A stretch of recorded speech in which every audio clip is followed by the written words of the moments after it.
Welcome to everyone here in sunny Malvern at the Desmond. Can't say that very often around here anymore. It seems every piece of every day has to have rain in it. I guess it's a rule. Not to worry. I understand it's supposed to rain this afternoon, so we should be good then.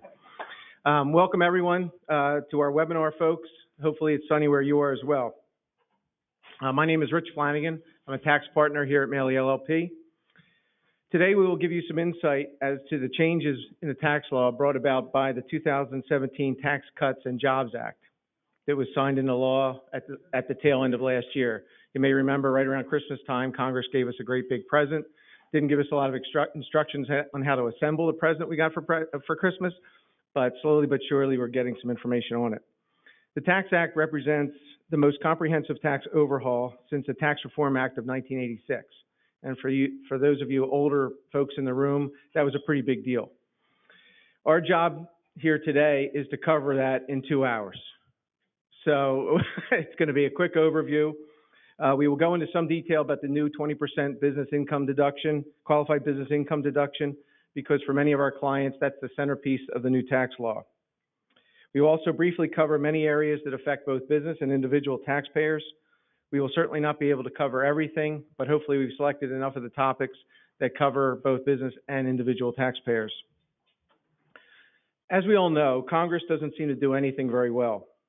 Well, when you combine Congress's track record with the fact that they were trying to substantially change the tax code in a very short amount of time, while preoccupied with the impending holiday recess, you can imagine the results. As you would expect, the 2017 Tax Cuts and Jobs Act was not particularly well written or thought out. There are many things that are very ambiguous.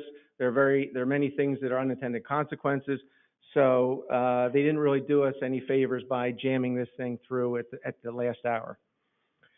The act contains many broad brush concepts and left the majority of the heavy lifting to the IRS to flesh out the details on how this law was going to be applied.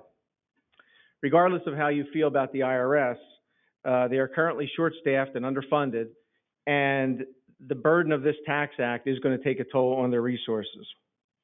That said, the information that the IRS has provided has been coming out in drips and drabs over the last number of months since it was enacted.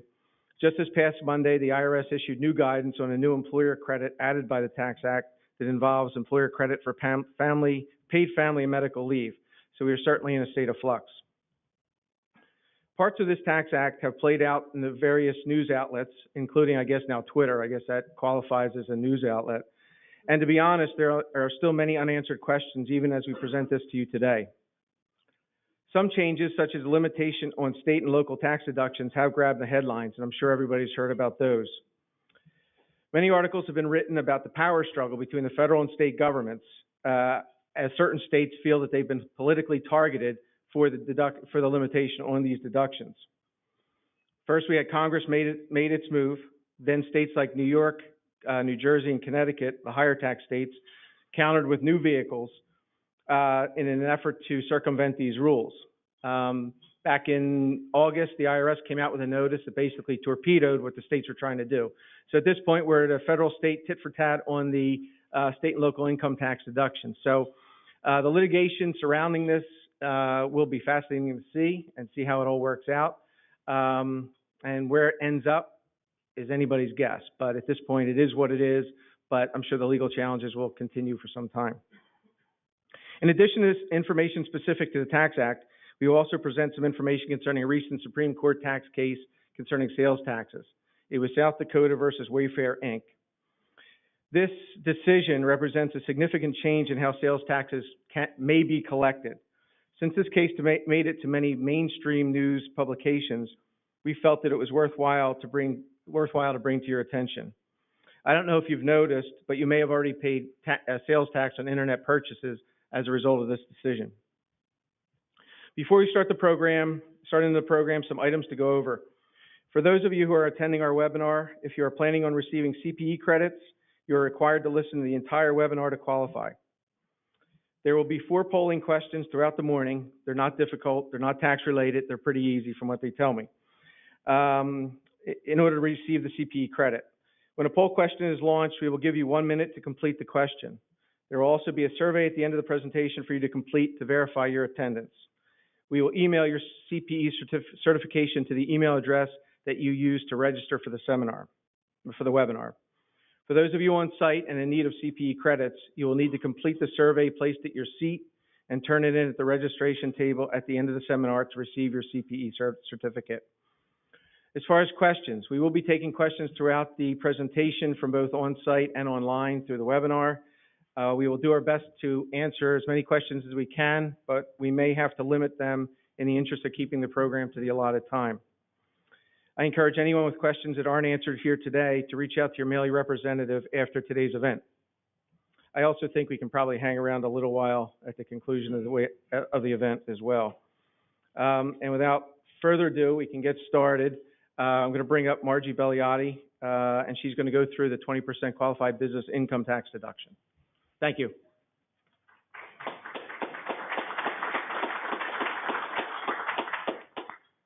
Thank you, Rich.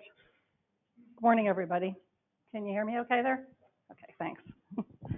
So as Rich said, there's a lot of pages to this document and a lot of stuff that was kind of thrown together so Congress could say it did its job. Well, one of those things is the Section 199A. What I'm holding in my hand is a document, has about 184 pages to it. That is the proposed regulations that were issued by the IRS on August the 8th, right? Plus the IRS's commentary on what they mean by those regulations. So it's very interesting that the IRS is actually giving us a commentary before they even actually do anything, thank you, with the proposed regulations. Obviously, as Rich said, we cannot cover that in 1 hour. What we're trying to do is to give you some of the background on this and some of the meat of it so that when you go back today, you can say, what the heck did I hear and what do I need to do? And who do I need to talk to and what steps do I need to take? One of the things you should take away from today is that there's going to be an awful lot more detail that you have to come up with, a lot more work on our end as your tax advisors and a lot more work on your end potentially. How many in this room and maybe online, if you can do the raise your hands on that one, how many have dealt with the Section 199 manufacturing deduction? Nobody wants to admit it or nobody's dealt with it? Okay. If you have, you can draw correlations between those two, okay? What we're going to cover today are background and overview. We're going to look at some rules. Now, these rules are going to be the highlighted rules. They're also going to be, we're calling them subjective and mechanical. Most of the time will be spent on the subjective ones because although this seems like it should be cut and dried, who is a trade or business, it is far from cut and dried. And we'll have to put some thought into what we're going to do with this before year end comes. Okay. We're going to look at the impact of individual returns. This is an important thing that was added by this that was not in the Section 199 for manufacturing. Last, we'll look at how are we going to apply it, some examples on it, okay? And we'll just take a quick look at that. So on the background and overview, we went from a graduated rate at the corporate level to 21%. Well, that sounded really nice. But then somebody said, well, wait a minute, we're also giving C corporations who are, we're giving manufacturers a 9% deduction on top of that 21%. We need to do something about that. So, of course, they took that away. Well, when they took that away, somebody else raised their hand and said, but wait a minute. Now you've heard all the other guys who weren't manufacturers or who were manufacturers but that aren't C Corps. Now, they're not going to get the 21, and they missed the 9%. What are you going to do about that? So that really gave birth to 199A. When you look at this slide, one of the things you should be able to take away from it is the fact that there's a real correlation between these two. First thing we should ask ourselves is, this is a brand new code section. Why did they call it 199 Cap A? They could have called it anything in the world. They could have made up any number they wanted to. But they didn't. They parked it right under the 199A, or 199. And that's why. Look at the correlations between them. Okay. The biggest difference is this one right here, formula driven for both of them. Both of them use income, both of them use wages, but the 199A threw in two components that hadn't been used before in any formula to determine any kind of taxable consequences to any individual or corporation. And that would be your fixed assets and your 1040 limits.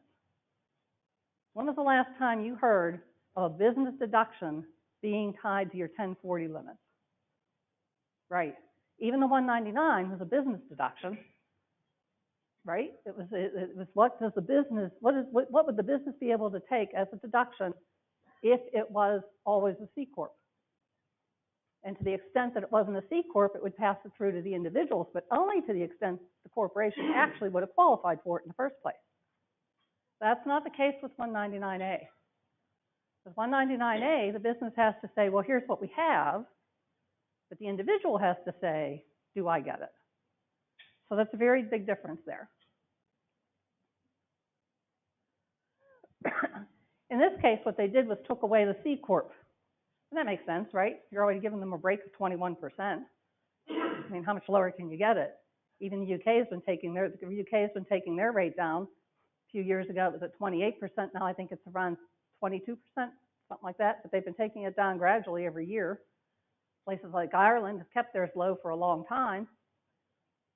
Okay. So you have several countries that have been as high as the U.S. who are bringing theirs down. So we have to keep pace with them. So everybody except C Corps qualifies. A couple of things on what this is not. Okay, we want to make sure we understand this is not a 20% reduction of your tax liability. I mean, it really came across in the press as though take your taxable income times 20%. That's what you're going to get, and that is not what's going to happen here. It does sunset, like that last bullet point said. So as of right now, it's scheduled to go away. All this is scheduled to be unraveled and undone and revert right back to where we were. We can't pass a permanent budget in Congress. I'm not sure why we should be able to think we should pass permanent tax stuff, right?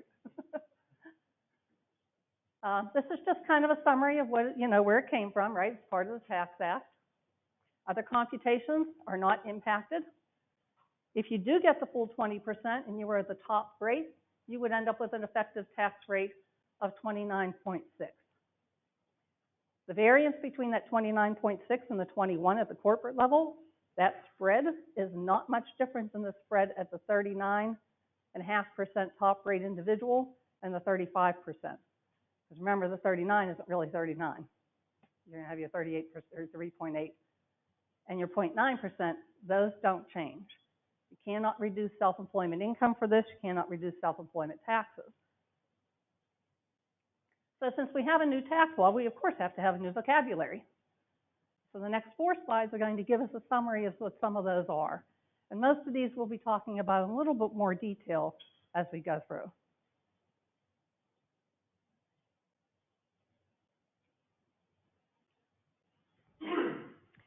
There are a couple that I want to point out. Get to the slide, there you go. 199A depreciation period. This Tax Act with the Section 199 Cap A created a whole new tracking system for depreciation. And they're calling it the depreciation period for 199A. The alternative 199A limitation, that really just means your full formula. That's what they're referring to with that. And of course, the dreaded specified service trade or business. The other two I really want to point out, bottom of this slide and the top of the next slide. At the individual level, there are 2 different tests that have to be done. There are 2 different income calculations. One is an income calculation that says, do you meet the threshold?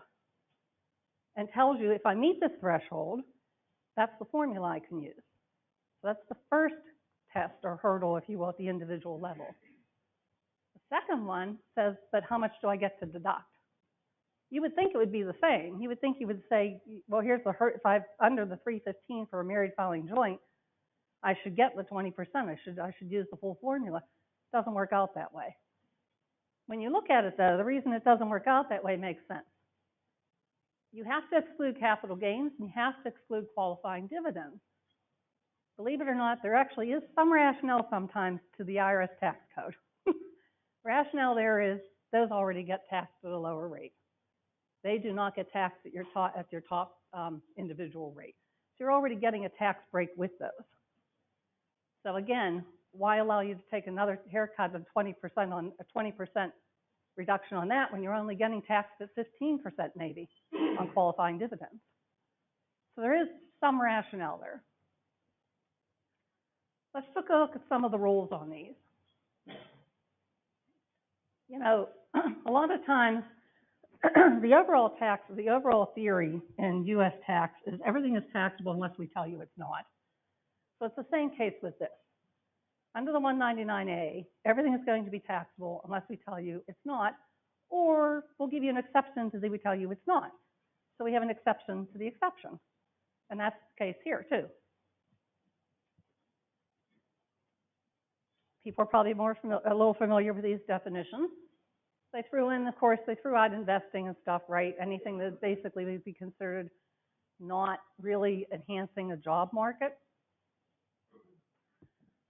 What we ended up talking about then is if you're qualified, we call you a good guy. If you're disqualified, we call you a bad guy. Just to make it easier. Sit in a room with about 10 people and you start talking, well, qualified, disqualified, qualified, disqualified, and you get lost real fast. You say good guy, bad guy, and people can follow it much more easy. So the code section that is identified under 199A as the specified trade or business, essentially bad guys, was expanded when they issued these temporary regulations. So although the actual code said, here's what we're going to use, the actual regulations expand that and put a few more out there. Under this 1202E3A, which has been an historical code section, there's nothing changed with that, right? But the engineering and architecture are included there, but it's important to note that 199A, they must have had really good lobbyists, because 199A says, we're going to actually, you are a bad guy for most other parts of the code section, we're going to make you a good guy for purposes of 199A. So they took them out of that. The catch-all, of course, is any trade or business where the primary asset is the reputation or skill of one or more employees. Now, of course, this can be drawn out till it's so granular it's ridiculous, or it could be so broad. But there is a catch-all to this, of course. Proposed regulations give us a little more guidance on this. But I will tell you that all throughout the proposed regulations, and especially in the commentary part, the IRS is like, we're looking for comments on this. We're looking for comments on this. Comment period closed September 21st. So, you know, they'll be looking over anything that they received. There's a de minimis rule. You have to determine whether it's a trade or business is part of a specified trade or business. Maybe that you aren't entirely a specified trade or business, but maybe part of your business is. You might have a legal entity that actually has 3 different business lines in it. You have to look at each business line and determine each business line. So the effect of being classified as a specified service, trade, or business means basically that if you exceed the threshold, again, go to the primary premise, right? The premise is if you are a specified trade or business, you get no deduction unless you fall within these thresholds. The de minimis is for entity level. If you have income, gross receipts less than 25 million, and less than 10% of those gross receipts is from a specified service, trade, or business, then you do not quantify yourself as a specified service, trade, or business. You can disregard that piece of it and basically act as if it's not, you know, not important. It's not there. It's just invisible. If your gross receipts are greater than 25 million, the test falls to 5%. These tests are almost in line with the international test to determine whether or not you have a PFIC. So a little bit of bringing it in line there. Like I said, references the actual code section, references is 1202E3A. Substantially tracks any kind of definition under 448. But the IRS has actually said, well, yeah, we know it actually sounds like Section 448. We're only going to apply it. They said we're an appropriate interpretation is when it works for them, right? So if it works in their behalf, they'll interpret it along those lines. If it doesn't, then they won't.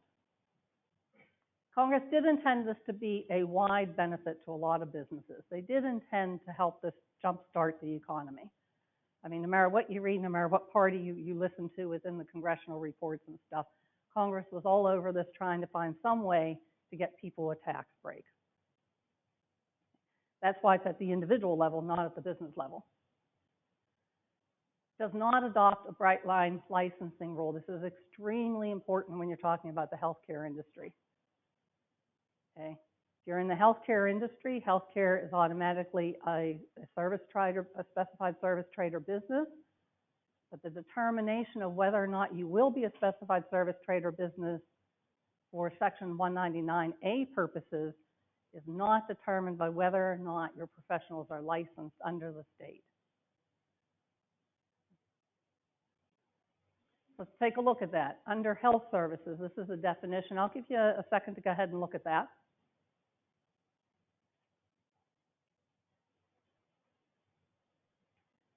As you see, other similar healthcare professionals. There's always that catch-all in there. It leaves it open for the IRS to be able to apply it in situations where they may not have thought of them in the first place. But it does exclude health clubs, spas, research, testing, manufacturing, and or sales of pharmaceuticals or medical devices. I find it kind of curious that they felt that they should carve out those, but did not carve out anybody else. They did not specifically identify any other kind of health services.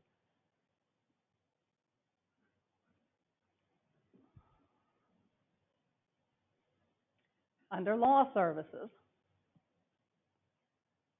seems to make sense, right?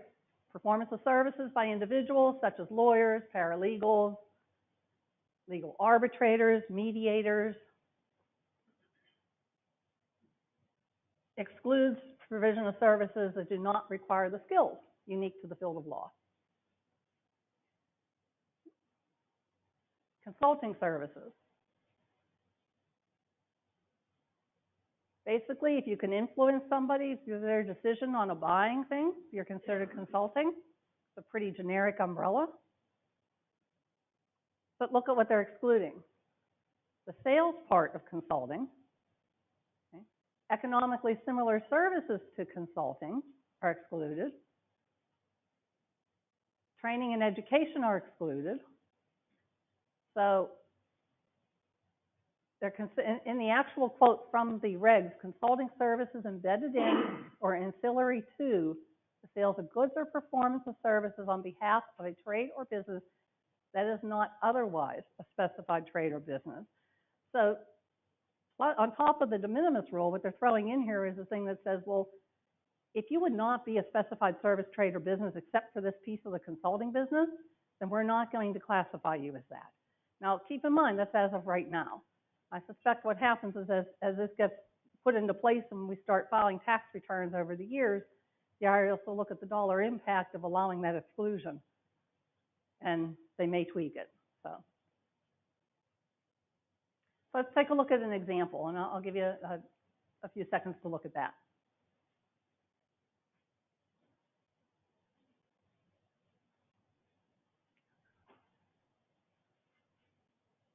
So you can see he assists entities in making personnel structure more efficient by studying the organization and comparing it to peers.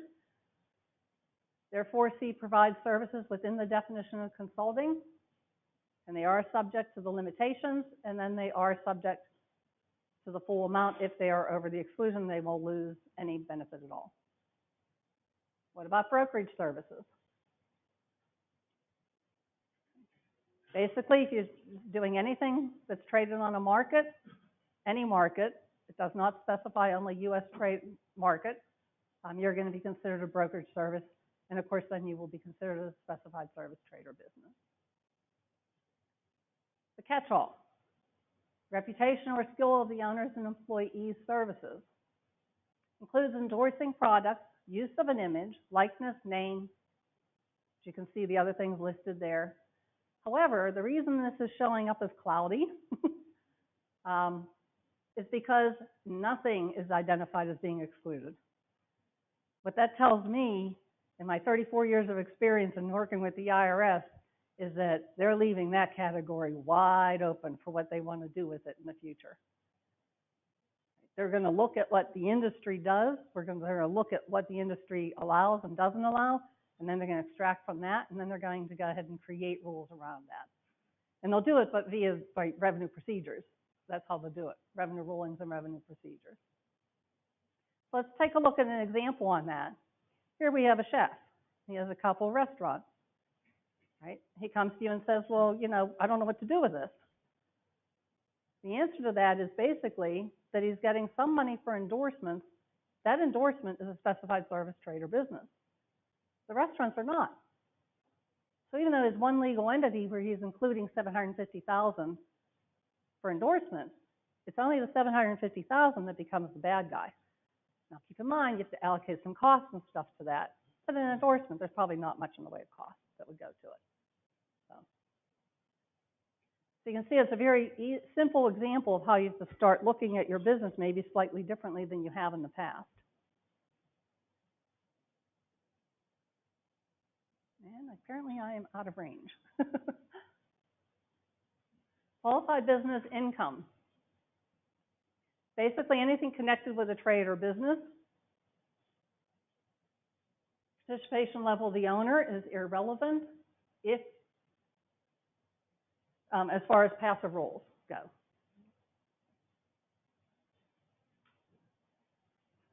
So that's one nice thing, right? We don't have the passive rules we have to put on top of this. These are the things that get excluded. Reasonable compensation, I want to mention that one. There was a lot of speculation about what was going to happen with that. You know, a lot of different interpretations going on out there. What this proposed regulation does is it addresses guaranteed payments. And via that, you can extrapolate what it means by officer salaries, right? Basically, you're allowed to take them as a deduction on the business side. But of course, that reduces your business income, qualified business income. But when it comes time when you're looking at your 1040, you don't sit there and say, well, I had 100,000 coming through from the business, and then I got 50,000 in guaranteed payments, so now I have 115 qualified business income. That's really all that's referring to. Yeah, they could have worded it much simpler, but you know.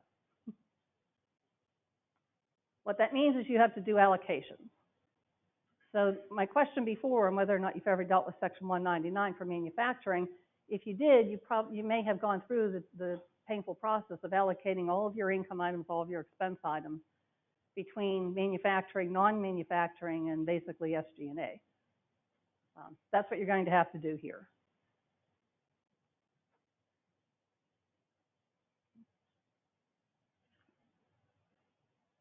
It's possible to have a qualified business and a non-qualified business within the same legal entity, and this is a good example.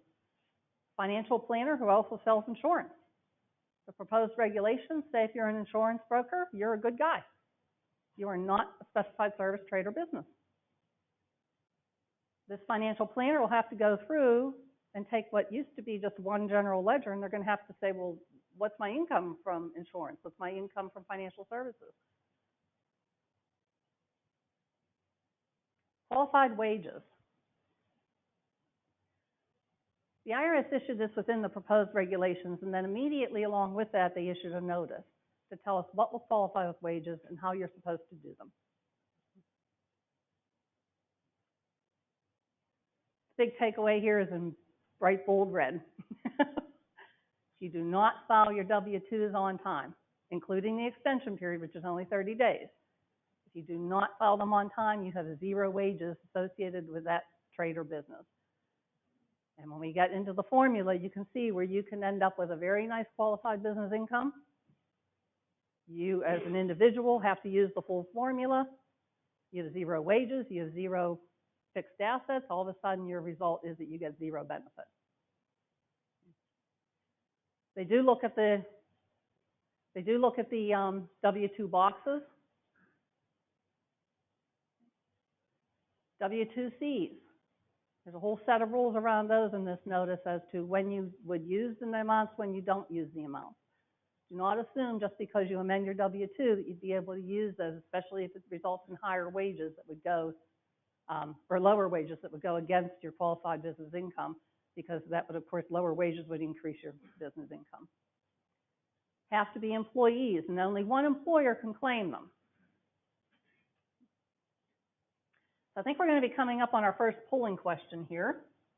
And it looks like I have a minute, so we'll go through another slide or two. 3 methods to determine your qualifying wages. First one is unmodified, second is modified, and third is tracking. They pretty much are exactly what they say, except for unmodified box 1 really means you can use box 1 or box 5, but you have to use box 1 or box 5 for every employee. You cannot cherry pick which ones you're going to use from there. Second method is box 1, but you're going to add back certain amounts that are deferred. They'll show up in box 12. Third method is actual tracking.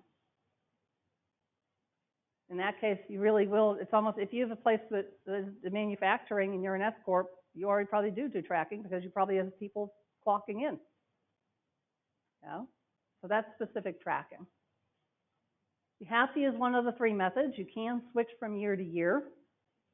I would caution you, though, that right now that sounds like a good idea potentially, but again, as it fluctuates, the IRS, I think, will maybe close that gap down. If you have a short taxable, you are required to use the tracking method for that first year. And only the wages paid during the short taxable year will be applied. So we're going to go ahead and do the first polling question right now. So for those of you online, your first polling question should be up. You'll have 1 minute to go ahead and answer that.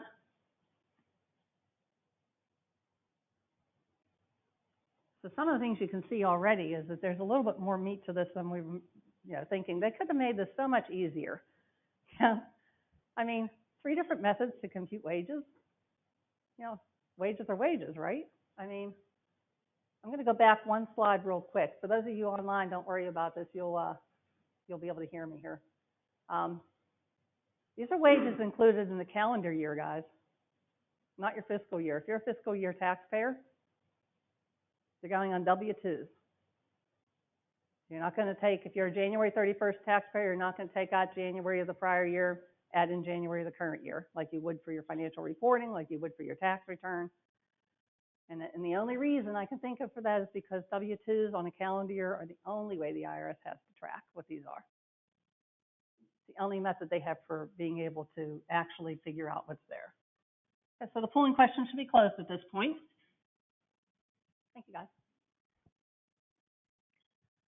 So PP&E, and again, this one could be so easy, right? Says, oh, we'll give you 10 years or we'll give you the longer of 10 years of your life, the longer life. Well, that's true, except it's not true. It's not that simple. You are going to look at your normal cost. They actually have an acronym for this one, but it's the cost date, the date of acquisition, basically. So it's cost basis. Has to be able to be depreciated.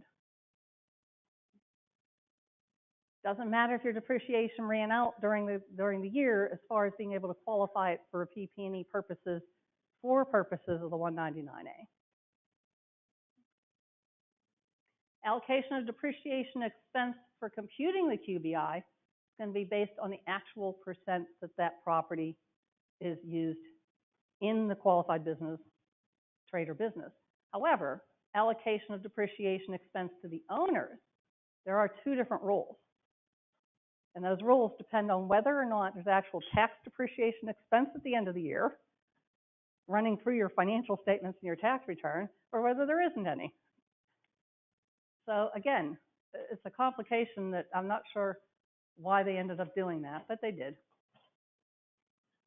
So we have an example here. We have $1 million cost of building, place, and service in 2018. And we determined 20% is for SG&A and 80% is for manufacturing. The pieces you'd have to look at is you'd have to say, well, for cost and tax depreciation expense for 199A purposes, you'd have to do 80% of the cost would be for qualified PP&E. So the cost basis, that's what's going to go on your white paper disclosure that goes to your shareholders or your partners. 80% tax depreciation would go to reduce your qualified business income. The 20% would not. It just gets lost. Or has zero impact, I should say. There is an anti-abuse rule built into here. This is going to become important as we get close to the end of the year.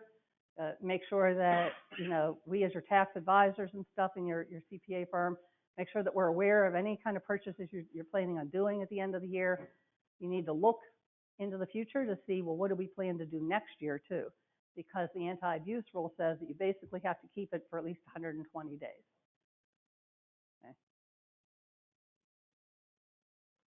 The deduction ends up becoming, well, once you go through all that, deduction actually is mechanically driven. You basically have 3 different or 4 different formulas you could end up with. The entity has to supply that data. The entity has to calculate it on gross numbers and gross amounts and pass that through to every shareholder or every partner. And then the partner would take that amount times their percentage of ownership times their 20% or whatever would impact them, whichever formula they would use. Simplest formula, it is what the newspaper said, 20% of your qualified business income. In the simplest formula, you ignore wages, you ignore PP&E. Full formula, take the lesser of your 20% of your QBI or a calculation that involves wages and PP&E. It's the lesser of those. So you can see right here, as soon as you get into this B, if you have to include B and you end up with 0 there, the lesser of 20% of $1 million and 0 is 0. So if you have no wages you're paying to anybody and you have no PP&E in a qualified business, it doesn't matter what your qualified business income is, unless you're under the threshold. 2 more complex formulas. Basically, one phases out the deduction and one phases in the full formula. And of course, in historic IRS and Congress's way of doing things, these formulas aren't the same. Okay? In all cases, when you get done with all of this, you're still limited to 20% of what your 1099-A taxable income is on your 1040.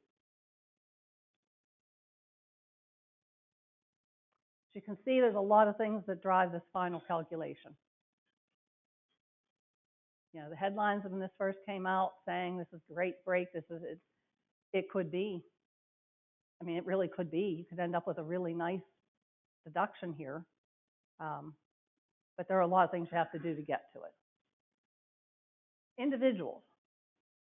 I want to make sure that we understand how that ties into this, because again, this is the first time you've really had to do this. Your taxable income after itemized deduction or your standard deduction and before your 199A deduction. That number tells you, am I under the threshold? Am I in the range of the threshold? Am I over that threshold? And depending on your answer to those questions, that tells you what formula you have to use. And then, like I said, there's a second one. You're going to use your taxable income to get to the threshold, but then you're going to take out capital gains and qualifying dividends. And these are the thresholds. These are married, filing joint, and all others. This tax code, the Tax Act of 2017, is one of the first tax acts in my 34 years that I have ever seen them come out and just only use 2 different categories. Historically, it's been married, filing joint, married, filing separate, head of household, single. But not this one. This one, a lot of places it says, here's what it is if it's married, filing joint, and here's what it is if it's all others. So I think it's an interesting observation. You do have to then look at whether or not you're over or under, and then you'll determine what formula, like I said, that you will end up using.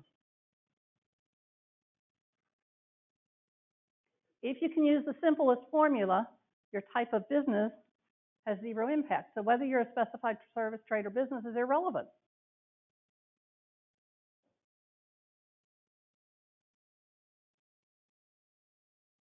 So in your simplest formula, if you're below the 315 or the 157, you take the lower of 20% of the trade business income from the pass-through, or 20% of your taxable income. And that's it.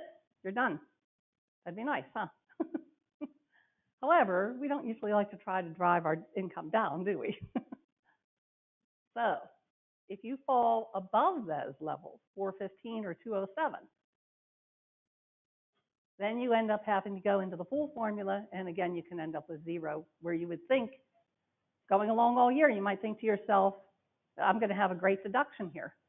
And then when you run through the numbers, you find out, geez, oh man, I got these dividends and stuff this year. I had a capital gain. I had a huge capital gain from an inherited trust fund that I, didn't expect to have this year.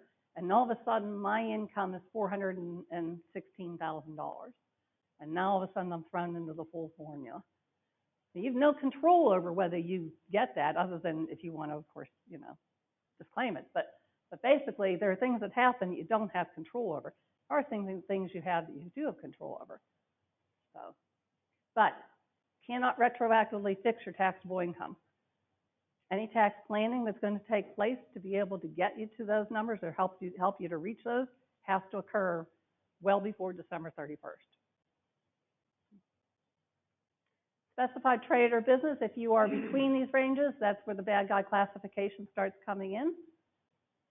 And that's where you end up either ending up with zero, working up to zero, or working down to the lower of your wage and PP&E or your qualified business income. So you phase into the full formula. I want to mention these income ranges are supposed to be indexed for inflation. That's something that we're used to in the tax world, things being indexed for inflation. This is going to be a slower indexing. They changed the way that they're going to do the indexing. They changed the base that they're going to use. And so it'll be a slower indexing. So these ranges will not rise as fast as they have historically in the past. What that can be interpreted as is if the consumer price index is going up at like 3% a year, the inflation rate has always gone up, or the adjustment for indexing for inflation has always gone up 3%, right? It matches the consumer price index. It won't match it anymore. It'll be lower. Yep.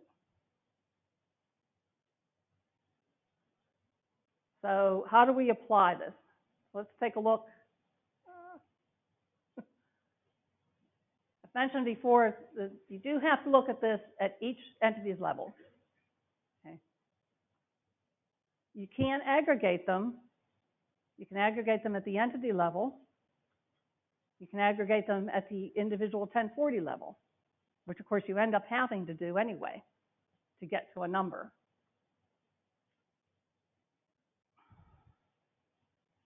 Cannot aggregate. If you're a pass-through entity and you're a tiered structure, right now you cannot aggregate. But the IRS has specifically stated that they're looking for feedback on this. They want to figure out how to make this work without feeling that it's an area for abuse. It is a binding election. So if you have 3 or 4 businesses under one entity and you pull them all together to create one qualified business income for that legal entity, that's binding. The only way it can change is if there's been a change in circumstances. Let's say you divest of one of those business units. Or if the IRS thinks that it's not, it's disproportionate and it's distorting the income and creating a larger deduction than it should, then of course the IRS always reserves the right to de-aggregate those. So if your income is below the threshold, good guy or bad guy is irrelevant. The rest of these slides are all going to be examples on a couple of these situations. So we have about 3 different examples here. I'll give you a minute to go ahead and look at that.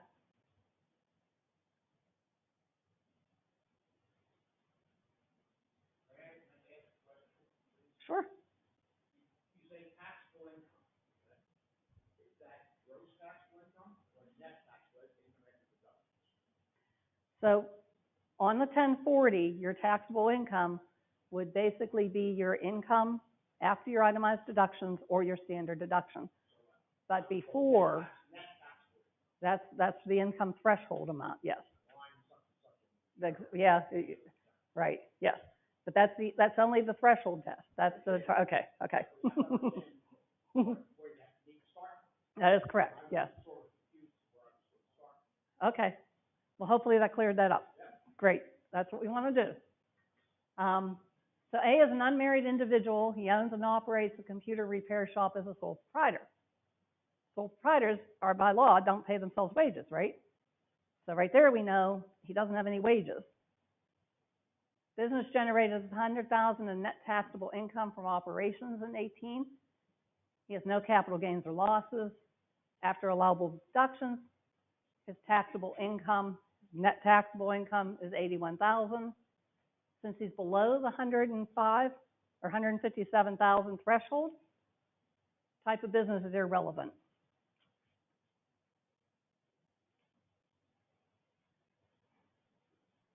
So our analysis on this would show that we have qualified business income of 100,000. His deduction is going to be equal to the lesser of. And you can see the calculations you would have to go through there. Qualified business income, 100,000 times 20%, or his taxable income times 20%. So in that very simple example, his deduction would be $16,200. But if A had $7,000 in capital gains included in that $81,000, now his qualified business deduction falls to $14,800.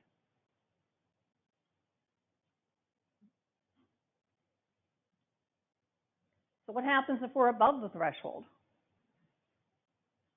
If you're above the threshold and you're a specified service trade or business, you automatically get zero. So game's over, go home. That's it. If you're a good guy, then you go ahead and use the whole formula. You are going to compare that to 20%, again, of your qualified business, or of your qualified taxable income. If you don't pay wages, and as I said, if you don't pay wages and you don't have any qualified PP, you could have a lot of PP&E. Let's say you're a manufacturer that has millions of dollars tied up in buildings and in manufacturing equipment. But let's say that manufacturing equipment in that building is 45 years old. It's outside the range for 199A. Zero of that would qualify as PP&E under this. If you pay wages, then you will get something. It'll just be greatly reduced, and more than likely it will be. So here we have D, an unmarried individual who owns several parcels of land that he leases out. Business has $1 million in qualified business income, and we're going to assume it is not a specified service trade or business. Okay. Unlike passive rules where rental is automatically a passive activity, there's no such classification within 199A. Doesn't pay any wages. After his allowable deductions, his taxable income is $980,000. Because D's taxable income is greater than the threshold, he has to use the full formula, or the term you'll hear is he has to use the alternative limitation. And so he's limited to what would be available to wages and qualified PP&E.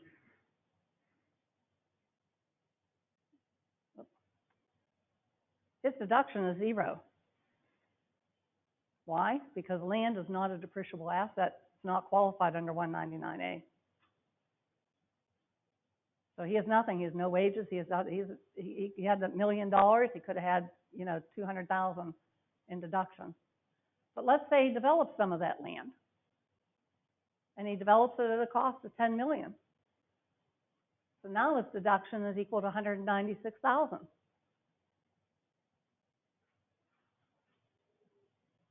So holding on to land for investment purposes will net you zero on a 199A deduction. Holding on to it as an investment, but developing it as part of that investment plan, long-range plan, will net you a 199A deduction, potentially, right? And that's the calculation. And you can see that's the full formula. You've got the 20% of qualified business income. The alternative limitation is the 2.5% of qualified PP&E. You have a wage number in there, but we have zero wages. And you can see that he's limited to 20% of the 980.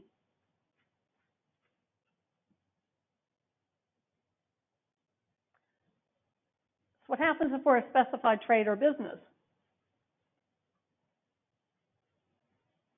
So if we're a specified trade or business and we're between the thresholds, then what do we do with this thing?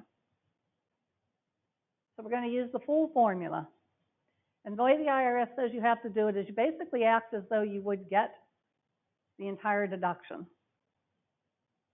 You only go into the limit, to reducing the amount that you're going to get after you calculate what the total amount would have been. This is a multi-step calculation. These next two are multi-step. They're they can be confusing, you know. But you know, we've worked out. We have formulas and stuff worked out that we do them. We're doing them in house for people. So. Okay. Use the full formula. Compute the amount over the percent for the threshold. So how far into that 100,000 or 50,000 are you? The threshold amount is 315 to 415 for married filing joint, so you have a $100,000 range there. 157 to 207 for single, or for everybody else, so you have a $50,000 spread there. So you're going to look at this from the perspective of, you know, how far into that spread am I, and how far removed from that spread are I? It's a two-pronged test on this one.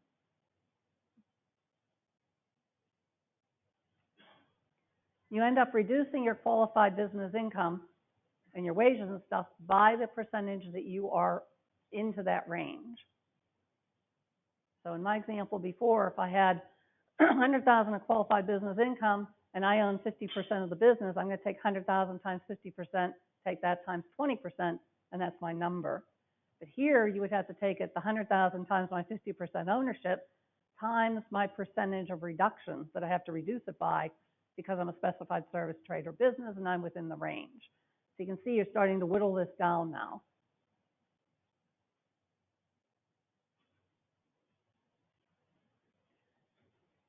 The term for it is excess benefit loss modification. That's the term that's being used for it. And then you end up with, of course, the lower of these numbers, or 20% of your net taxable income. So I'm going to give you a minute to look at that example.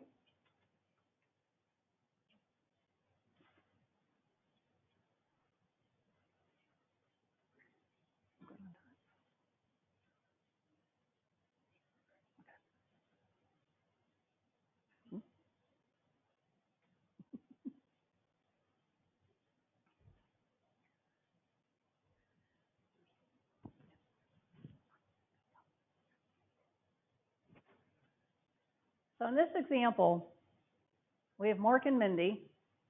Some of you might remember them. Some of you might not. They're married filing joint. Mark is 100% shareholder in an S corporation, and they have a single trade or business. Now, obviously, these examples are made as simple as we could get them to show a complicated, you know, calculation. But that's not going to be the real world, right, for most situations.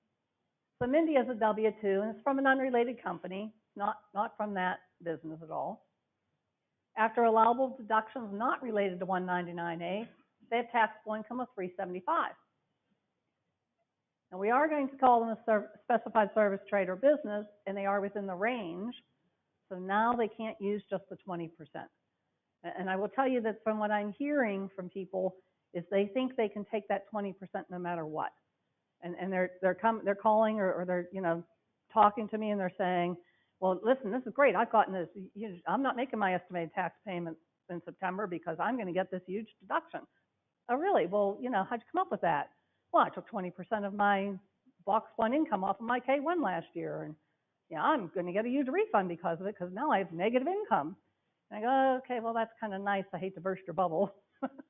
But, you know, tax people, right? I mean, we're used to delivering kind of news that people don't want to hear, right? People want to be able to think tax law is simple, but it rarely is. So what we have here is a situation where we're going to have to go through and do the entire calculation. So these are the steps they would have to take. you know, or we would take for you, obviously, but I mean, these are the steps you'd have to walk through.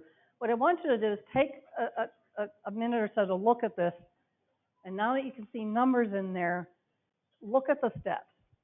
You may need to start thinking of your businesses slightly differently than you have historically. You may need to go back and take a look and see, well, what is it we really do? And would the IRS consider us one trade or business, or would they think that we have several trades or businesses? So you have the amount over the threshold. So you have 375 minus 315, because that's the floor. So there are 60,000 into the $100,000 range. But we really have to work with the percent that's over the threshold. So in this case, you're 60% into that threshold. That's one level of testing. Second one is you're going to take 100% minus the 60, and you get 40%. That's the other reduction amount that you'll use. So you're going to take that response in B, or the result in B, the 40%. And in my example before, if I had 100,000 times 50% for 50% ownership, I would take 100,000 times 50% for ownership times 40% for my reduction amount. So all of a sudden now that box 1 income on my K1 isn't maybe netting me nearly as much as I thought it would. Okay. But they could have made it that simple, right? They could have just said, take box 1, take it times these calculations, and that's it. And then compare it to what you have on your 1040. So what you're looking at here is now we're looking at qualified business income is no longer 300,000. Now it's 120. And my wages are 16,000. Now I have to reduce those. I have to figure out, well, what this basically tells me is if I was under the range, I would get 24,000. But I'm not under the range. So I have to look at and say, well, how much is that gap now? The maximum I could get is 24. The least I can get is 8,000. Now this is all on your business side still, right? You're looking at this from that perspective. So now you have a $16,000 gap. So now we're saying, okay, if I'm 60% into the $100,000 range in this example, I'm going to lose 16,000 of that. So you're going to take 16,000 times 60%. I'm sorry, you don't lose the whole 16. You use a prorated share, right? So you're 60% in, so you take the 16,000 times the 60%, so you're going to lose 9,600. What you end up with is a deduction of 14,400. That's using the business numbers. Now I look to my tax return. I have 375 times 20%. That's 75,000. I get the lower of those two, so I get 14,400. But I will tell you, most people think they're getting that 75,000, or they're getting, 300,000 times 20%, 60,000. That's what most people think, based on what they've been reading, based on what has been advertised. So be careful, because your individual 1040 return can really change the impact landscape of this for you. So what if we have a qualified trade or business and you're between the thresholds? Again, you're going to use the full formula. And again, you compute it as though there are no limits. And then you calculate the limits, and then you scale it back. So this slide, of course, is the verbiage of that, if you will. And let's go ahead and look at an example. So here we have the same example, but now they're not a specified service trade or business. Excuse me. So Mork and Mindy file married filing joint, 100% shareholder. Now all of a sudden my qualified business income is 300,000. It's the full amount. It's W-2 income from an unrelated company, taxable income of 375. So the exact same fact. But now let's look and see what happens here. Now I'm taking 300,000 times 20%.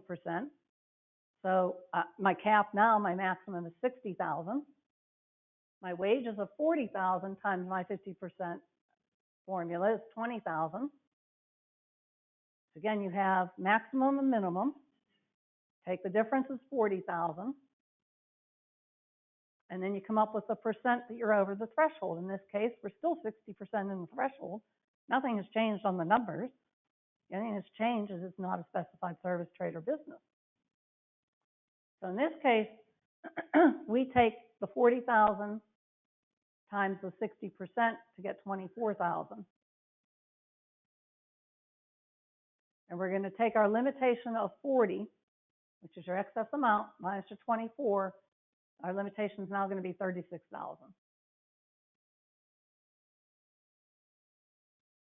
So a big difference there. Oh, sorry. But there's a big difference there. That should actually be 60,000 minus 24, I think. So I think I have the wrong number in there. Yeah. It is 36, yeah. Yep. Thank you. I can't tell you how many times I've looked at this slide and never caught it.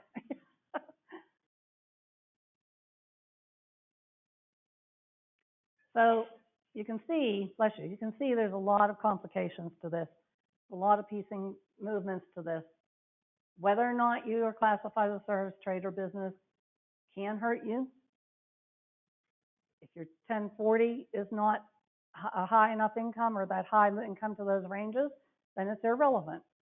But, you know, as you go through the year, if you're running a business that runs through as a K1 or you're getting K1s from trusts, you're getting K1s from partnerships and S-corps and stuff, you may not be thinking of it when it's adding all those together to see what's going to happen. Remember, your S-corp and your partnership are not going to reduce the income they give to you by this deduction. So there, as Rich said, there are a lot of ideas being floated out there for this one too. But I would say that if it's too good to be true, that probably still holds for 199A. So certainly the easiest way to understand this based on numbers is to use 17. I mean, clearly, because we all know what our 17 returns look like. But again, if you know what 18, if you have a pretty good idea what 18 will look like, you know, I think it's probably best. And as I said before, there are tax planning opportunities here within, you know, within the business ends, but you can't do them on December 31st. You know, I mean, let's say you get down to where you're looking at this and you're married filing joint and you're at $312,000 in taxable income once we look at this for 2018, right now, okay? And you know that at the end of the year, your stockbroker usually sells a bunch of stuff for you to generate some capital gains because you have a capital loss carry forward. Okay, that sounds great, but you know what that's going to do to your 199 deduction? Yeah, so maybe you don't want to do that, but you can't call your broker on December 31st. Everybody in this room can't call their broker on December 31st and expect them to get those things processed on December 31st.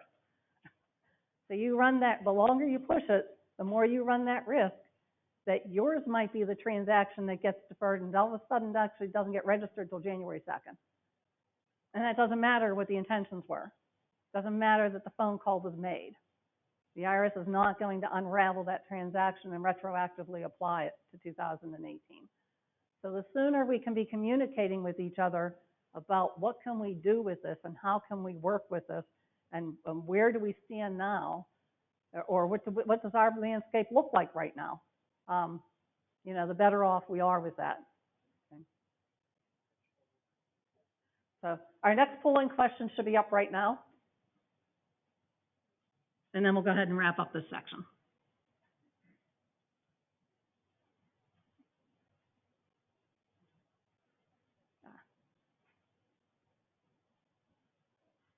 So for those of you who are online on the web, make sure that you answer the question. You do have 1 minute to be able to answer it, and then we'll close the poll.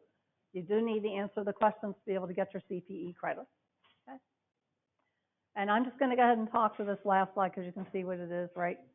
This is all very confusing. It's, it's a lot more complicated than anybody was thinking when they initially came out with it.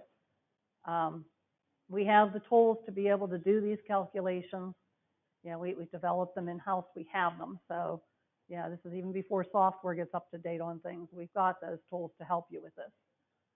Call us, okay? If we don't reach out to you, you reach out to us, all right? Let's get communication started now before we end up in a situation where we're looking at the stuff on, February the 3rd, and, well, wait a minute, that's Super Bowl Sunday. We will not be looking at them on February the 3rd, okay? Especially since the Steelers are going to be in the Super Bowl, and we will win it, so. There's my commentary. So anyway, all right, thank you. So the poll should be closed at this point. So we're going to go ahead and move into the next section. I want to thank you very much for your attention. I know this can be very weighted down and very tiring stuff, but I do appreciate your attention. Yes, I'm sorry, we have one question first. Safe harbor still applies, so it's assuming you put enough money, at least as much as you did last year before, you're still okay? That's a very good question. What about the safe harbor rules as far as applying it to underpayment for 2018 on a 1040? The IRS has specifically stated that if you are significantly underpaid as a direct result of taking a 199A deduction that is too large, that safe harbor will basically not apply. Yes. Yes. No. Yes. They are making sure that people don't abuse this and underreport it. And basically what they're doing is saying, we think there's a tendency for abuse here because it's new. They don't know how they're going to police it. They don't know how we're going to apply it. I mean, how you saw the stuff that's subjective up there, guys. Are you a trade or business? Or if you are, do you have more than one trade or business within your business? And if you do, what do you do with it? Excuse me, Margie. That's the voice from the heavens. The safe harbor still works for 2018, though. You're talking about going forward in 19 and yes. doing 19 estimates. So yes, yes the safe harbor. If you're yes. paying for 18 based on 17, you're fine. Yes. If I'm not sure yes, if that sorry. was no. clarification no, on that or not. That was a good clarification. Thank you. Yeah. So with that, I want to introduce. I went, where did he go? Did he leave? It wasn't that bad, was it? So Bob Hagenow is going to now talk on our Wayfair. For the Wayfair decision. Thanks. Good job. Thanks. Good job. Oh, thank you. Yep. Okay, now we'll let that sink in a little bit. I think there was a lot that Margie covered. Going to lighten up the topic a little bit, although you'll find out there's a lot of ramifications regarding the Wayfair, what the Wayfair decision came out with. So most of today is going to be talking about the Tax Cut and Jobs Act. This is something that I guess South Dakota decided that everybody was so busy with the Tax Cut and Jobs Act, they were going to try to sneak something in there to make it, that would affect all of us. And really, sales tax for most people, unless you were spent all your time in Delaware, never did any business outside of Delaware, most people get affected by sales tax in one way or another. First memory I have is, from my parents giving me a few bucks, go to the gift shop. They give you $3, you go in and find something for $2.99. The guy wants more than $3. No, I'm not interested in giving you a tip. I just want this item that I have. So, so that's something that I think is an interesting tax, and we're going to go a little bit through kind of the history of sales tax, just so we can see where we were and how we got to where we are today. Sales tax started in the early 1920s, and it really was, it really came about because at the time, states were looking for ways to raise revenue. They might not have been able to apply the standard income tax based on the type of economy that they were running. So they looked at other ways. Now, sales tax is younger than our current income tax system by about right around 10 years. But it was a tax that some states felt would better meet the needs of what their budgets were. And I find it unbelievable that the expansion of sales tax occurred during the Great Depression. So I guess when everybody was doing really badly, we decided to come up with a new tax to try to solve our problems. Not too different than what we're seeing today. Sales tax brought states a ton of revenue, and it was mostly seen as a solution for states that were troubled at the time of the Depression. We're not going to cover everything that happened from the beginning of this tax currently, but let's just say that up until 1992, there was a lot of ambiguity. And states, and really in the mid to late 80s is when I started in public accounting. I remember a lot of my time was dealing with sales tax notices and sales tax audits. And states at that time in the 80s were starting to challenge whether or not businesses needed to collect and remit sales tax. That is, even though in 1967 there was a case that preceded everything we're going to talk about here. It was called the Bella-Hess versus the Department of Revenue of Illinois, which kind of brought up a physical presence standard, which kind of said that if you didn't have a physical presence in a state, you wouldn't be responsible for collecting and remitting sales tax. Well, even after that 67 case happened, states didn't really abide by that decision. They still tried to collect sales tax. And then I think many people have heard of the Quill case and the Quill standard, and that was a 1992 case. It was Quill versus North Dakota, and that was a decision that said the physical presence standard makes sense, and that's what we're going to apply. It was a Supreme Court decision, and it said if you have a physical presence in the states are then able to demand that you collect and remit sales tax. It's interesting. With sales tax, that's an area where the states were able to put the burden of collecting the sales tax on a business, as opposed to a sales tax where you go into, as opposed to any other tax where you might look at, or let's put it this way, the sales tax is really a tax on a business trying to do business in your state. However, there's another part of sales tax which is called use tax.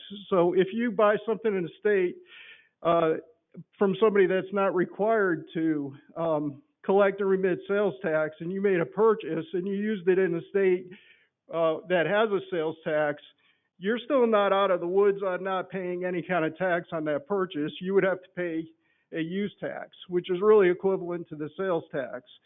So with a sales tax, it's much easier for the states to require you to collect and remit sales tax as a business rather than trying to go after everybody that purchases something. So we can kind of see why it's important to somebody like North Dakota, or we'll see South Dakota, in trying to say that we want you to collect our sales tax and remit the sales tax to us because we don't want to go after every single household to try to collect the use tax. All right, so now we have the Quill decision, and based on the time that Quill was decided, there was probably a lot of brick and mortar businesses. There were some cases, like in the case of Quill being a catalog company and a catalog business, where they didn't have to come into your state. They could just ship into your state, and they were saying, well, if I'm just shipping and soliciting sales in your state and I don't have a physical presence in your state, why should I have to pay sales tax?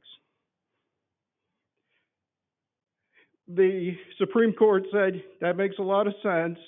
If you don't have an actual presence in a state by having property or people in that state, and you're not paying wages in that state, you really shouldn't have to collect sales tax. So that's kind of a decision that kind of settled things. It made it less ambiguous.